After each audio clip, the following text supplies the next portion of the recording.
The great hall stretched out like a frozen ocean of crystal and light. Captain Jake Morrison walked across the smooth floor, his boots making soft sounds that echoed in the vast space. Above him, the ceiling curved high into darkness, dotted with tiny lights that looked like stars. The Celestial Empire's royal flagship was bigger than any city Jake had ever seen on Earth. Queen Zephyra sat on her throne at the far end of the hall. She was tall, much taller than any human, with skin that glowed soft blue in the dim light. Her forearms rested on the crystal armrests of her chair, and her eyes followed Jake as he approached. Those eyes were large and bright, like pools of silver water. Jake stopped at the proper distance and bowed his head. He had learned the celestial customs during his 6 months as Earth's military liaison.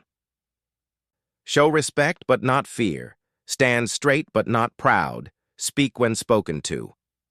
Captain Morrison, the Queen's voice filled the hall without echoing. It was musical, like wind chimes in a gentle breeze. You will explain yourself. Behind Jake, his small crew stood in a neat line. Lieutenant Amy Carter kept her hands clasped behind her back, her face calm, but her eyes worried. Engineer Pete Johnson shifted his weight from foot to foot, nervous as always in the Queen's presence. Medic Lisa Wang stood perfectly still, watching everything with the careful eyes of someone trained to notice problems. Your Majesty, Jake said, his voice steady. I am ready to answer your questions. The Queen leaned forward slightly. Around her throne, a dozen celestial advisors whispered among themselves. Their voices made soft humming sounds that reminded Jake of bees in a flower garden. But these bees could destroy his home planet with a single word to their queen. For 6 months, you have served aboard my ship, Queen Zephyra said. For 6 months, my daughter has tried to speak with you, to learn about your people. For 6 months, you have avoided her as if she carries plague. Jake felt sweat form on his forehead, despite the cool air. This moment had been coming since the day he first saw Princess Lyra in the ship's corridors. He had hoped it would never arrive. My advisors believe you show disrespect to the royal family, the Queen continued. They say humans are rude creatures who think themselves above others. Commander Vex has suggested we end this partnership with your species. From the shadows beside the throne, Commander Vex stepped forward. He was shorter than the Queen, but broader, with the same blue skin marked by silver patterns that showed his high rank. His 4 eyes fixed on Jake with clear dislike. The human avoids our princess like she is beneath him, Vex said, his voice deeper than the Queen's but just as clear. No other species has dared such insult. Jake felt Amy tense behind him. He knew she wanted to defend him, but speaking without permission in the Queen's presence could end their mission, and possibly their lives. I ask again, Captain Morrison, the Queen said. Why do you avoid my daughter? Jake looked up at the Queen's face. Her expression was patient but firm. She wanted an answer, and she would have one. The problem was that the truth might be worse than any lie he could tell. Your Majesty, Jake said slowly, the answer to your question is complicated. I have time, the Queen replied. Jake glanced at his crew, then back at the throne. The truth might be hard for you to hear. It might change how you see humans. It might end our alliance. Several advisors hissed, a sound that made the hair on Jake's neck stand up. Celestials only hissed when they were very angry or very surprised. You dare suggest I cannot handle truth? Queen Zephyra's voice remained calm, but Jake caught the warning in it. No, Your Majesty. I suggest that some truths are ugly, and once heard, they cannot be unheard. The Queen was quiet for a long moment. She studied Jake's face as if trying to read his thoughts. Around them, the advisors continued their soft humming, but it sounded more worried now.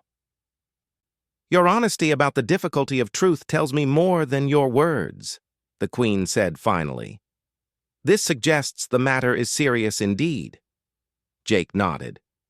It is, Your Majesty. Commander Vex believes you are simply arrogant, that you think humans are better than Celestials. Commander Vex is wrong, Jake said. The truth is the opposite. More hissing from the advisors. Even Vex looked surprised. Queen Zephyra raised one hand and the hall fell silent. Explain. Jake took a deep breath. This was it. The moment that would either save or destroy everything humans had worked for in space. Your Majesty, I avoid your daughter not because I think she is beneath me. I avoid her because I know what my species is capable of. I know what we are deep down. When all the civilization and training is stripped away. And what is that? Jake met her silver eyes. Monsters, Your Majesty. We are monsters who have learned to wear masks. The silence that followed was so complete that Jake could hear his own heartbeat. The Queen stared at him, her expression unreadable. The advisors had stopped humming entirely. I require privacy for this conversation, the Queen said finally. All advisors except Commander Vex will leave. Captain Morrison's crew will remain. As the advisors filed out, their soft footsteps fading into the distance, Jake wondered if he had just made the biggest mistake in human history. But the truth was coming now, whether he wanted it or not. The Queen waited until they were alone except for Vex and the humans. Now, she said, tell me about these monsters you think you are. Jake looked around the now empty hall. Only Queen Zephyra, Commander Vex, and his 3 crew members remained. The space felt bigger somehow, more dangerous. Every word he spoke now could end humanity's chance at joining the galaxy's other races. Your Majesty, Jake began, humans are not like Celestials. We did not evolve to be peaceful. We did not grow up in harmony with our world. The Queen leaned back in her throne. Continue. We are hunters. For thousands of years we killed to eat. We fought wars over land, over resources, over ideas. We killed our own species for reasons that seem foolish now. Jake paused, choosing his words carefully. This violence is not just in our past. It lives in our blood, in our bones, in the deep parts of our minds. Commander Vex made a sound of disgust. All young species go through such phases. You grew beyond it. Did we? Jake asked. Our cities are full of crime. Our nations still prepare for war. Our people still hurt each other every day. We learned to control these impulses, but we did not lose them. Amy shifted behind him, but stayed silent. She knew this conversation was necessary, even if it hurt to hear. What does this have to do with Princess Lyra? Queen Zephyra asked. Jake felt his throat tighten. This was the hardest part. Your daughter is beautiful, Your Majesty. She is young and curious and kind. She has power and status that humans dream of but can never have. These sound like good things, the Queen said, confusion in her voice. They are good things. But humans have a problem with good things that belong to others. Jake forced himself to continue. We want what we cannot have. We desire what is forbidden. When we see beauty and power together, our minds react in ways we cannot always control. The Queen's expression changed slightly. Her silver eyes narrowed. You speak of attraction. I speak of obsession, Jake corrected. Humans do not simply admire beauty. We possess it. We consume it. We destroy it rather than let others have it. Lisa spoke for the first time, her voice quiet but clear. Captain Morrison is telling the truth, Your Majesty. I have medical data about human behavior around authority figures.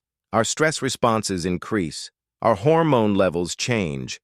Our brain activity shifts to patterns associated with aggression and possession.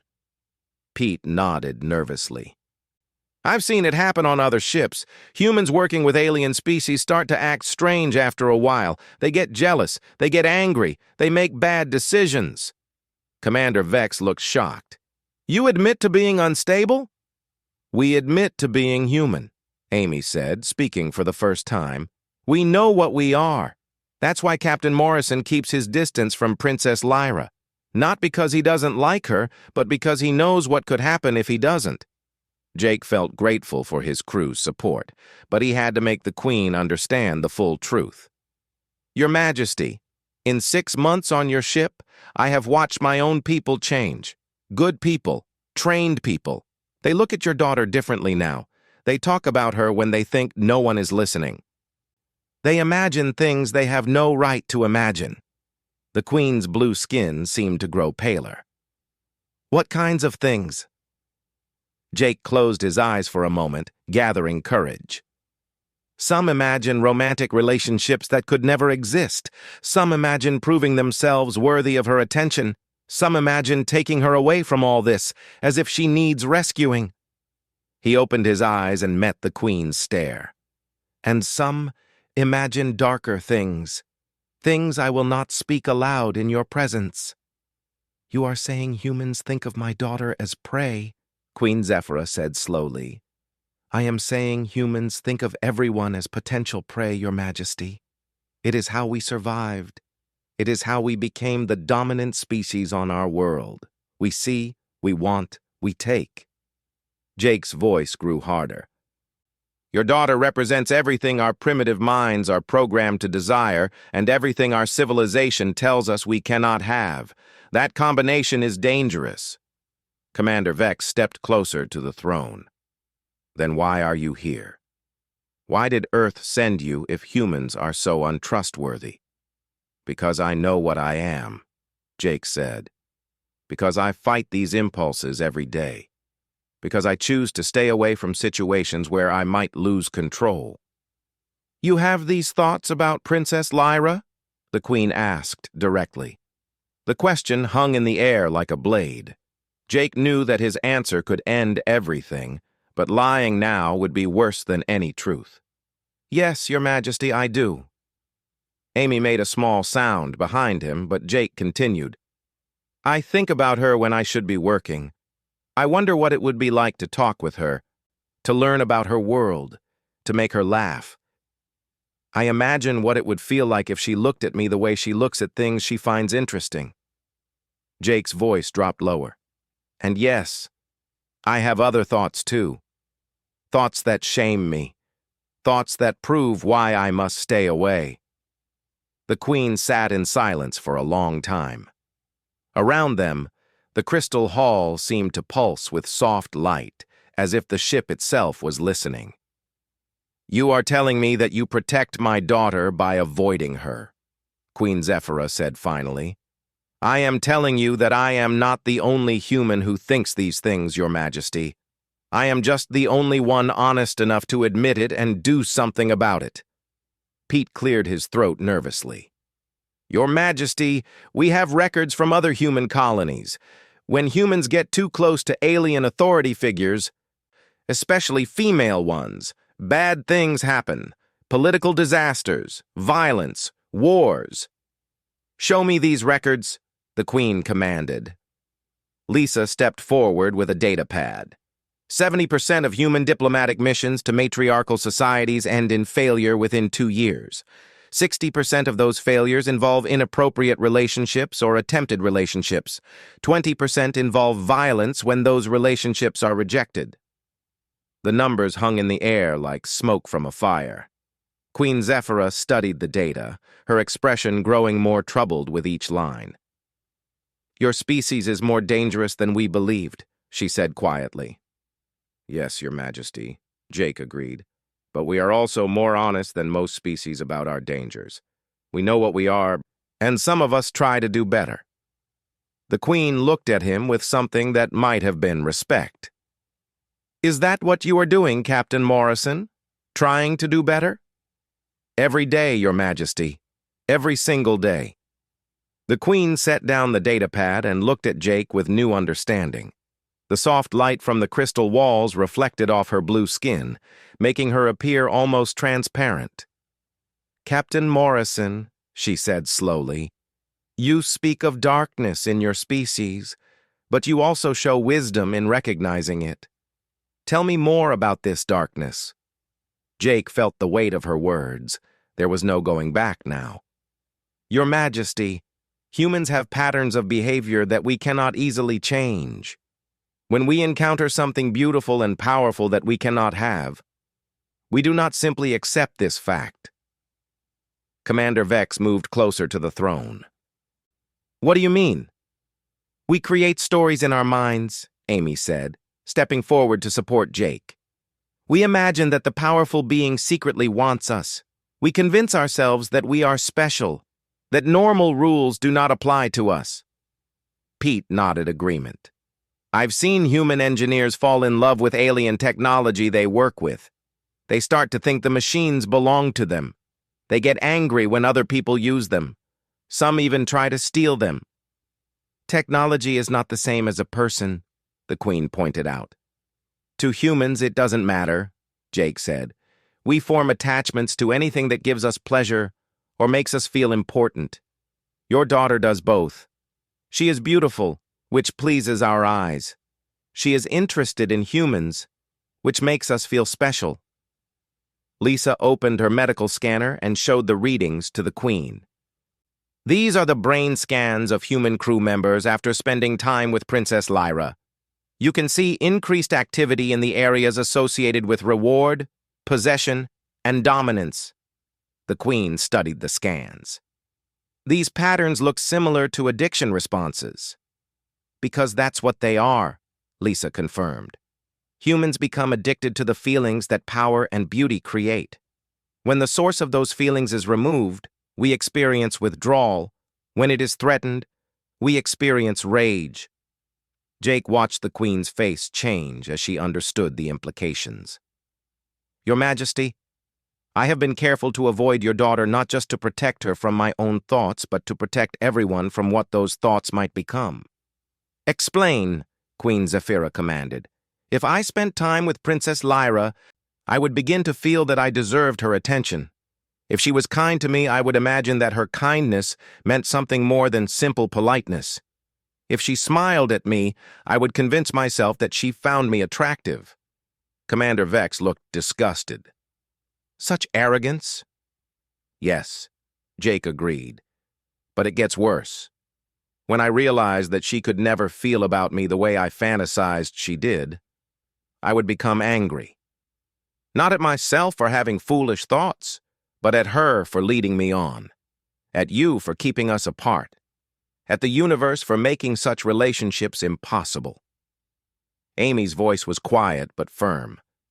This anger often leads to violence, Your Majesty. Humans who feel rejected by powerful females sometimes try to hurt them. Sometimes they try to hurt themselves. Sometimes they try to destroy the entire system that rejected them. The Queen was silent for a long moment. When she spoke, her voice carried new weight.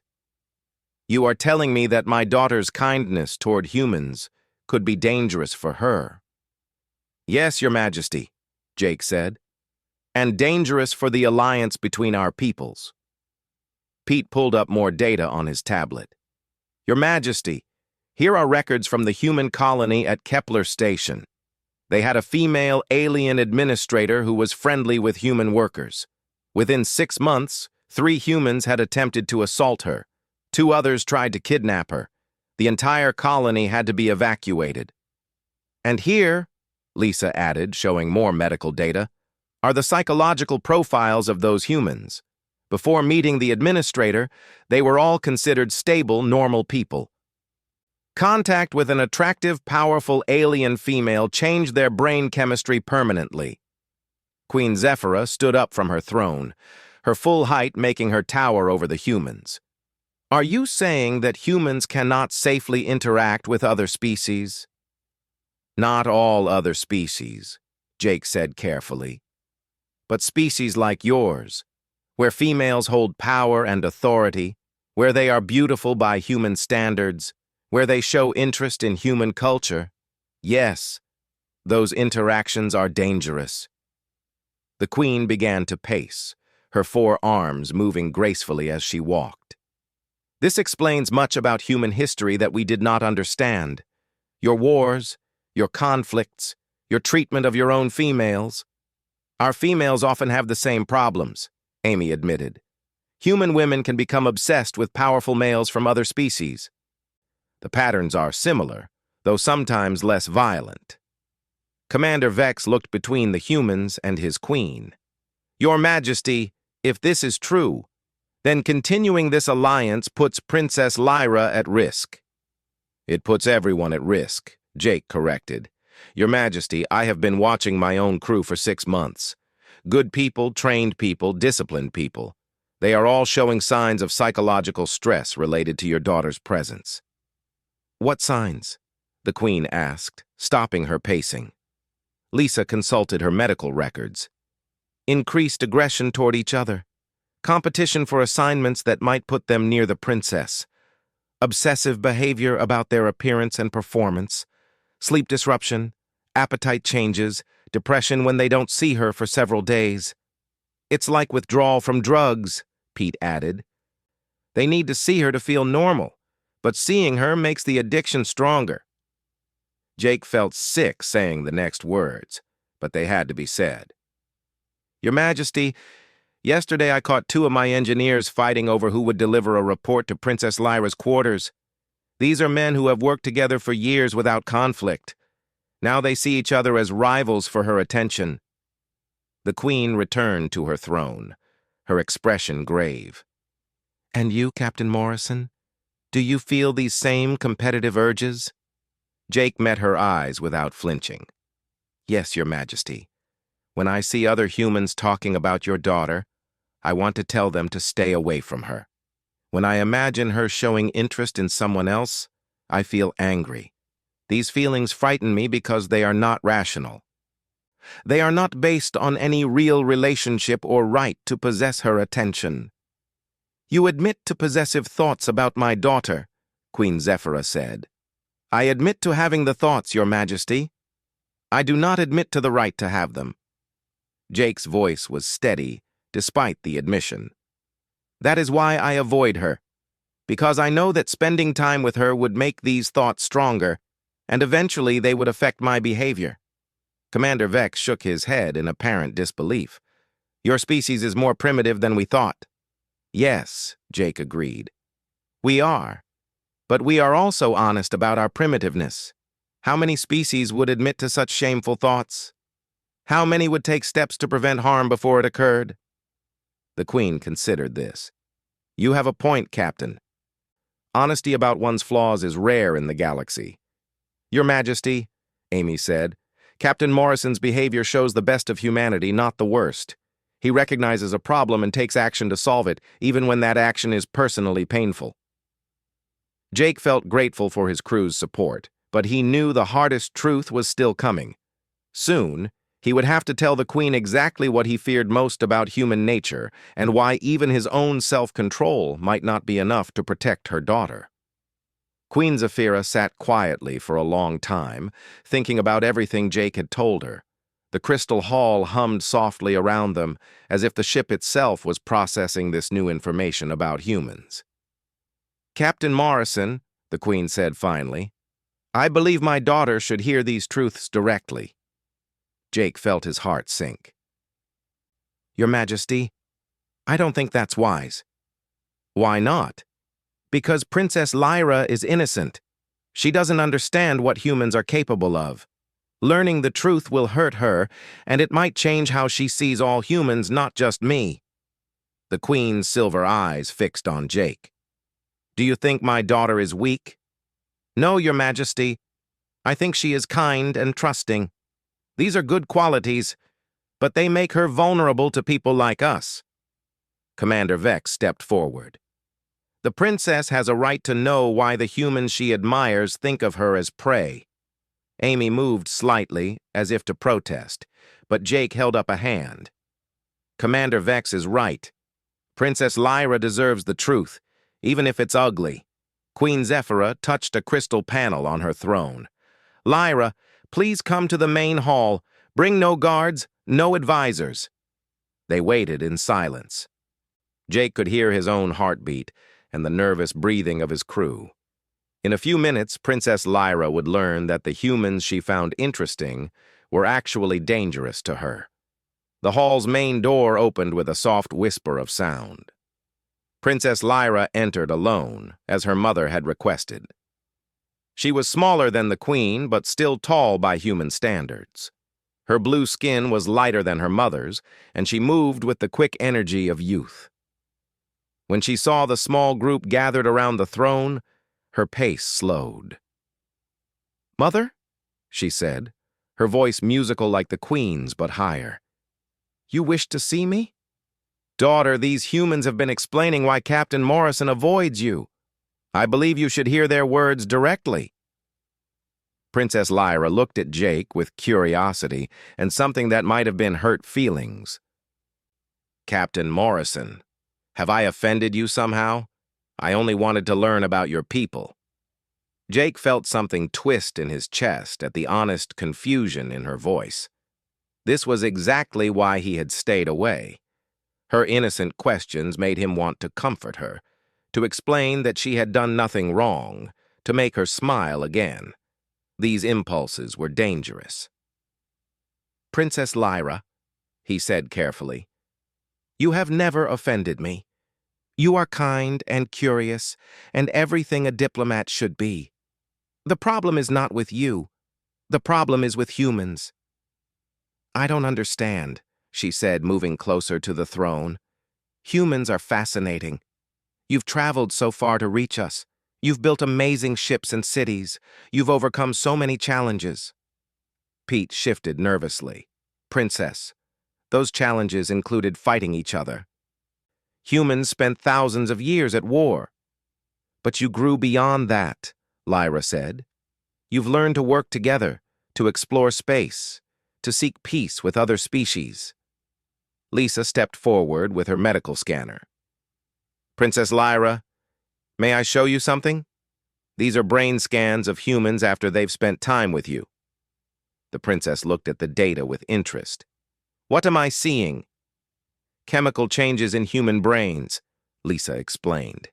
"When humans encounter someone beautiful and powerful, our minds react as if we've found something we want to possess." Lyra's expression changed slightly. "Possess?" Jake knew he had to be direct now, even if it hurt her. "Princess, humans don't simply admire beauty or respect power. We want to own these things. When we see you, our primitive brains tell us that you should belong to us." "But I'm a person, not an object," Lyra said, confusion clear in her voice. "Yes, you are," Amy said gently. "But human minds don't always make that distinction clearly. We have instincts from our evolutionary past that treat other people as resources to be claimed." Commander Vex moved to stand beside the princess. "Tell her about the violence, humans. Tell her what happens when your kind doesn't get what they want." Jake felt sick, but he continued. "Princess Lyra, when humans feel attracted to someone they cannot have, we often become dangerous. We might try to force relationships that should not exist. We might hurt people who stand in our way. We might hurt ourselves when we realize we cannot have what we want." The princess was quiet for a moment, processing this information. "You're saying that being kind to humans is dangerous for me?" "I'm saying that being yourself is dangerous for you around humans," Jake corrected. "Your kindness, your interest in our culture, your beauty, your position of power, all of these things trigger responses in human minds that we cannot fully control." Pete showed her data from other human colonies. "Princess, in every case where humans have worked closely with attractive alien females in positions of authority, problems developed. Sometimes those problems led to violence." Lyra read the reports, her expression growing more troubled with each page. These humans seemed normal at first. "They were normal by human standards," Lisa said. "The brain chemistry changes happen gradually.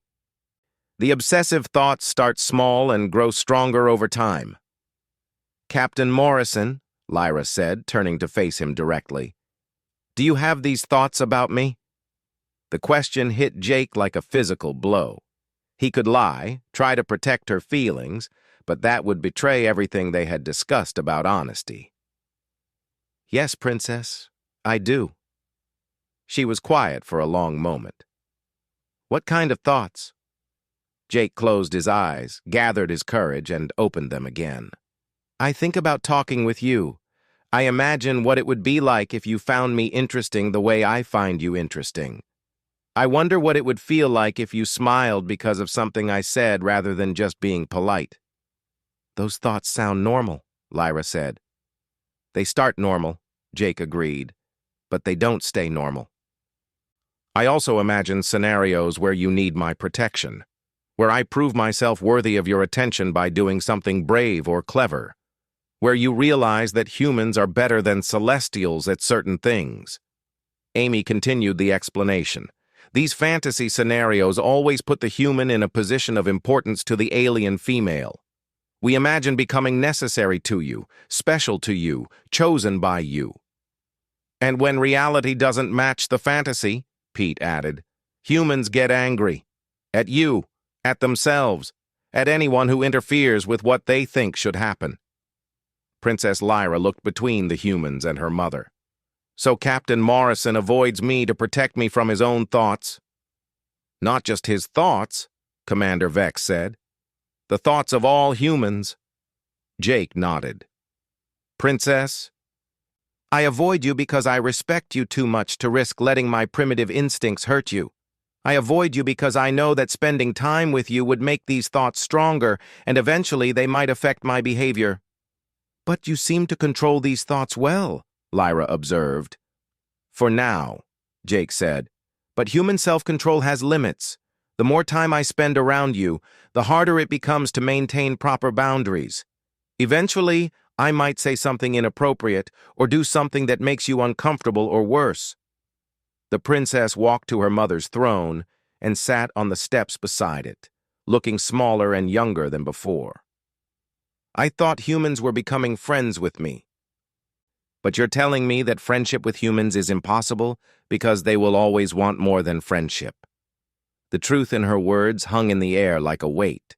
Jake felt the pain of it, knowing that he had just destroyed whatever hope existed for a real relationship between their species.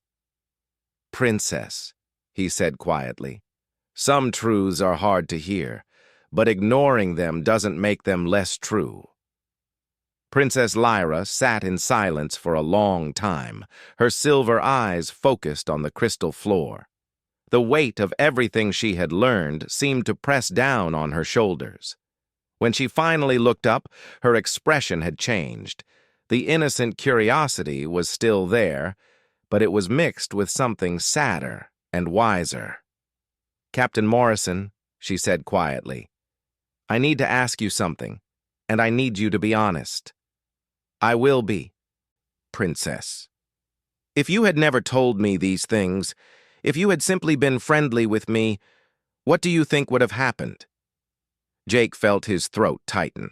Honestly, I think I would have convinced myself that you enjoyed my company more than you actually did. I would have started to believe that you found me special among humans. Eventually, I would have said or done something that crossed the line between friendship and something more. And then? Then you would have had to reject me, either directly or by having me removed from the ship. I would have felt humiliated and angry. I might have blamed you for leading me on, even though you never did anything wrong. Amy stepped forward. Princess, Captain Morrison's scenario is conservative. Based on our records, the situation could have become much worse. Princess Lyra looked at the data again. These reports show humans becoming violent when rejected by alien females. Yes, Pete confirmed, and not just toward the females. Some attacked their own crew members out of jealousy. Some tried to sabotage diplomatic missions so that no one could have what they couldn't have. Queen Zephyra had been listening silently, but now she spoke. Captain Morrison, your honesty has revealed a serious problem, but it has also shown us something important about your character. Jake waited, unsure where this was leading. You could have hidden these truths and enjoyed my daughter's friendship for as long as possible. Instead, you chose to protect her from your own species, even though it meant sacrificing something you wanted. Your Majesty, Protecting Princess Lyra was my duty. No, the Queen said firmly. Your duty was to serve as a liaison between our species. Protecting my daughter from potential harm, including harm from yourself, was a choice you made based on honor. Commander Vex looked between Jake and the Queen. What does this mean for the Alliance? Queen Zephyra stood up from her throne and began to pace again. It means we must create new protocols for human-celestial interactions. Captain Morrison's self-awareness prevented a disaster, but we cannot rely on all humans to show such wisdom. Princess Lyra stood up as well. Mother, I understand why Captain Morrison avoided me now, but I'm still sad about it. I really did want to learn about humans and be friends with them. Jake felt that familiar twist in his chest again. Her sadness made him want to comfort her, to tell her that friendship was still possible, to find a way to make her smile. These exact impulses were why he had to maintain distance. Princess, he said carefully, your desire for friendship shows the best of your nature. But friendship between our species requires safeguards that don't exist yet. Amy had been thinking while they talked. Your Majesty, what if we developed a system of supervised interactions? Humans could learn about celestial culture, but always with multiple species present, never one-on-one. Lisa nodded. And we could monitor human psychological responses, provide counseling before problems develop, rotate personnel regularly to prevent attachments from forming. Pete pulled up technical data on his tablet. We could also use communication technology to allow interaction without physical presence, remote learning, virtual meetings, things like that. Queen Zephyra considered these suggestions. You propose to manage human nature through systems and procedures. Yes, Your Majesty, Jake said. Humans work best when we acknowledge our limitations and create structures to help us overcome them. Princess Lyra looked hopeful for the first time since entering the hall. Could such a system allow humans to visit our culture worlds? Could Celestials visit Earth? Maybe, Amy said cautiously. But it would require both species to be honest about the risks and work together to minimize them. Commander Vex still looked skeptical. How do we know humans won't simply find ways around these safeguards? Jake met his eyes. Commander, you don't know that. Some humans probably will try to find ways around any system we create, but some of us will use those systems honestly because we want to be better than our worst impulses. The question, Queen Zephyra said, is whether the benefits of continued contact outweigh the risks. Princess Lyra walked closer to Jake, stopping just outside the formal interaction distance. Captain Morrison, may I ask you one more question? Of course, Princess. If we created these safeguards, if we found ways for humans and Celestials to interact safely, would you be willing to teach me about your people? Jake felt his chest tighten again. Even now, knowing all the dangers, part of him wanted to say yes immediately. The fact that he still felt that impulse proved how necessary the safeguards would be. Princess, I would be honored to teach you about humanity under the right conditions, but those conditions would have to include protection for both of us from my own nature. She smiled, and Jake felt that familiar spike of pleasure and possessiveness that he had been fighting for months. Thank you for being honest with me, Captain Morrison. I understand now why honesty was so difficult. Queen Zephyra returned to her throne. Very well. I propose this. We will develop new protocols for human-celestial interaction based on the truths we have learned today. Captain Morrison will work with my advisors to create systems that acknowledge human psychology while allowing cultural exchange. Your Majesty, Jake said, I recommend that humans other than myself be involved in creating these protocols. I have shown that I can recognize the problems, but I might not be the best person to solve them. Perhaps, the Queen agreed. But you will be involved because your honesty has earned my trust. Princess Lyra bowed to her mother, then turned to Jake. Captain Morrison, I look forward to learning about humans under safer circumstances. As she prepared to leave, Jake felt the urge to say something more, to extend the conversation, to make her stay longer. Instead, he bowed formally and remained silent. After the princess left, Queen Zephyra looked at Jake with something like respect. "Captain Morrison, today you have shown me the worst and best of humanity in the same conversation. You have revealed your species as both dangerous and wise, primitive and noble. Your Majesty, humans contain all of these qualities. The challenge is encouraging the better qualities while controlling the worse ones." "Indeed," the Queen agreed. "And that challenge begins now." As Jake and his crew prepared to leave the Crystal Hall, he reflected on what had been accomplished. The truth was out, painful and ugly as it was. But from that truth, perhaps something better could be built. Perhaps humans and Celestials could find a way to interact safely, with full knowledge of the risks and careful attention to managing them. It would not be the easy friendship that Princess Lyra had imagined, but it might be something more valuable, an honest relationship between species who understood each other's nature and chose to work together anyway. Jake knew the real work was just beginning. Building trust required not just honesty about problems, but sustained effort to solve them. But for the first time in months, he felt hopeful that such solutions might be possible. The truth, however painful, had set them all free to find a better way forward.